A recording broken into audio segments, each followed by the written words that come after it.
Well, hello everybody. I am Matt Williamson. As you can probably tell from these great acoustics, I am back in my dorm room. One more night at St. Vinny's, and then we are home full blast. So, got practice today, practice tomorrow. I do a radio show both days from 3 to 5. Check that out. And we'll sleep here tonight. And after practice tomorrow, I will be home full time until further notice. So, real good practice yesterday, padded. Not a ton to take away from that one. Very competitive, I would say.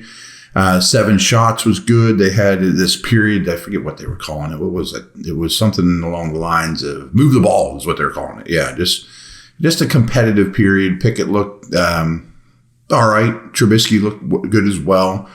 But a couple notes. I got some things to talk about, but I just wanted to touch on practice at least. Minkah Fitzpatrick really stood out to me in this practice, and more.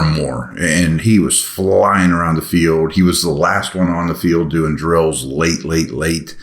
You're seeing him moved all over the formation this year, coming down and playing man coverage against slot guys, blitzing. I mean, Minkah looks like more of a force than ever, to be honest with you. So that was my big takeaway from this past practice. It sounds like injuries are really trending the right direction, either to play against the Bills or not. But, I mean, some of these guys like KZ and Neal and Porter and Benton, more on him in a moment, are trending absolutely the right way, which is good to hear. I'm going to talk rookies in the second half of this podcast, but some news just came across my phone almost 10 seconds before I hit record, and it's really vague. But it sounds like Marlon Humphrey from the Ravens is suffering from some sort of substantial injury. I mean, again, it's really, really vague. And Steeler fans, I got to tell you, Humphrey's one of the absolute last guys that Baltimore could be without. We all know they're making huge changes on offense. We'll see how that goes. I'm optimistic, but huge changes usually mean growing pains too. And their defense, just to kind of clue you in real quick how important Humphrey is. Before last year, they were like the blitz heaviest, man coverage, leave corners on island type defense. And this past year, it's a lot more simulated pressures, a lot more 4-man rush, defensive coordinator change. And frankly, I'm sure I've told you guys, but I think their defensive line is the biggest weakness of the team, and they don't have the 4-man pass rush to get home without blitzing. Their defensive tackles, Matabuke is a good player, but other than that are pretty nondescript. 2 early picks from the last couple of years, Ajabo and Owe, are basically going to be forced to deal with all the pressure themselves, and they're very unproven, and Ajabo's coming off a major injury. He played like 20 snaps at the end of last year. So I don't think they're a good 4-man pass rush to begin with. And even before this Humphrey news, I thought they were a corner short, especially a slot corner. Marlon Humphrey's been a great slot corner or outside corner, but they want to keep him. They've publicly even talked about this. They want to keep him on the outside. I don't know the reasoning for that, but so I think they've been searching for a slot, and he's clearly their best defensive back, and I thought corner was weak to begin with. So he's near the top of the list of Ravens that they can't be without. So just stay tuned to that news. If that's catastrophic for the Ravens, if it's worse than I'm guessing, or who knows? I mean, again, I'm getting very little news when I record this. That Ravens defense could be, frankly, the weakest unit in the whole division. So keep an eye on that. I will as well. When I know more, I'll definitely tell you. Quick break here, and I want to talk Steeler rookies.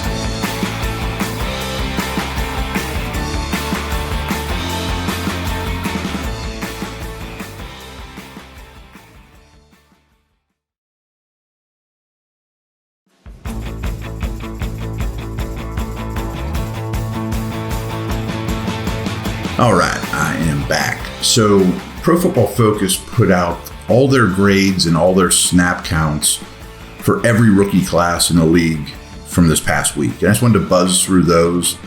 But I want to start with Keanu Benton. He was the Steelers' second highest graded rookie from the Buccaneers game. And please go to the site. What I wrote about this week is Keanu Benton. And 99% of it is glowingly positive. I am super psyched about this guy. He played tremendous in the game. He played 28 snaps and was basically dominant start to finish. There were a couple double teams that he could have handled better. Well, I don't even know about that, but there were a couple double teams where he didn't stand out, where he was dealing with two guys. And then one negative I still have on him is time to time, he will be a little high with his pad level, and then he gets neutralized. But when he keeps his pads down, when he stays fresh, and a lot of that's a fatigue thing, he is whooping up on people. And again, the competition wasn't great. Right now, Adams is the starting nose. Fajoko's in the mix. I don't know if Benton will overtake and take that position, but I am super psyched about Benton as the second wave, a second hockey wave with Liao behind Ogunjobi and Cam, to all those guys to keep one another fresh, learn from them, build for the future, bring in a youth energy to them on game day. So go check the article out. There's 5 or 6 plays on there that I highlight Benton doing really impressive things. So please check that out. Leave me a comment. And then these are the grades and snap counts for the entire Steeler rookie class from Pro Football Focus, which, again, I've told you, grades are great, but I don't take them as gospel. But they are reflective of who stood out, who didn't. And it probably won't shock you that Nick Herbig was clearly the highest graded guy on the team, 89.8 grade, which is basically elite. He only played 13 snaps, but they were phenomenal snaps. So he was number 1 by a wide margin. Benton was number 2 by a pretty wide margin. He played those 28 snaps, as I mentioned, 74.0 grade. Good, really, really good. And I thought the tape, frankly, showed much better than that. Again, go reference my article. I think you'll agree. And then the guys you want to see are next, the 2 Georgia dudes. Darnell Washington played 25 snaps with a 66.8 grade. I actually thought on first view that he played more than that, but he played quite well. You're even seeing him in practice run with the 1s here and there. Sometimes he's with the 3s, but they get him on the field a lot in all instances. And speaking of being on the field a lot, we talked about this earlier in the week. Broderick Jones played a ton of snaps. He played 49 snaps, by far the most of anyone on the offense, 61.7 grade, which is okay. I thought he played better than that, but as the game went on, I'm sure there was some fatigue involved in well over 100-degree heat, and he looked better at the beginning of the game than the end. I'm not implying he's out of shape. I think any player playing 49 snaps this early in the process in that heat would struggle more towards the end. The rest of the crew, Toby Ndukwe, he played 31 snaps, had a 58.4. He's an edge rusher and also involved heavily in special teams. So keep that name in the back of your mind, maybe for practice squad. Guy we talk about all the time that I'm really growing fond of is Spencer Anderson. He played 3 different offensive line spots, 37 snaps in overall, 56.7 grade. Guys, he's a keeper. He's making the team. Maybe at the expense of LaRaven Clark, maybe at the expense of Dotson. I don't know, but Anderson is not going anywhere, and he's going to be valuable. Some of these other guys aren't big name players, which is fine. Their grades aren't as good. Defensive lineman James Nanawanwa, I just destroyed his name. Sorry. He only played 10 snaps. He had a 54.5 grade. Doesn't bode well for him, only playing 10 snaps. Same with Darius Hagens, a running back, 12 snaps. 54.3 grade. Jordan Byrd only saw the offensive snaps, four snaps, but he's factored in as a punt returner. The fact that he's only out there for 4 snaps on offense, he's in trouble. 52.6 grade for him. David Perilous, I thought he played better than this, but he played 50 snaps, which is a lot.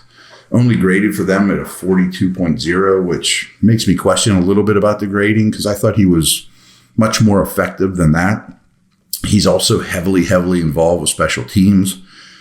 He's going to have a tough time being in the top 4 at outside linebacker edge, but I think there's something there with David Perilous.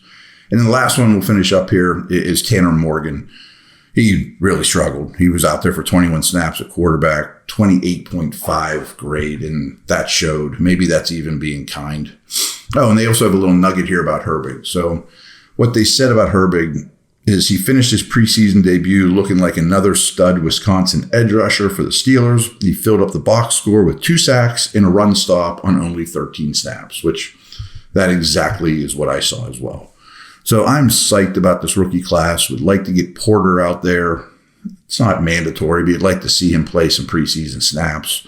Otherwise, I don't know how you can start him in week 1. Sounds promising that he could be back on the practice field today or tomorrow or both and maybe play against the Bills. Something to look for, something I'll keep you in the loop about. That's that. So keep an eye on the Humphrey news for the Ravens. Rookie class is looking good for the Steelers. Another good practice yesterday and 2 more left until we are breaking camp. All right, over and out.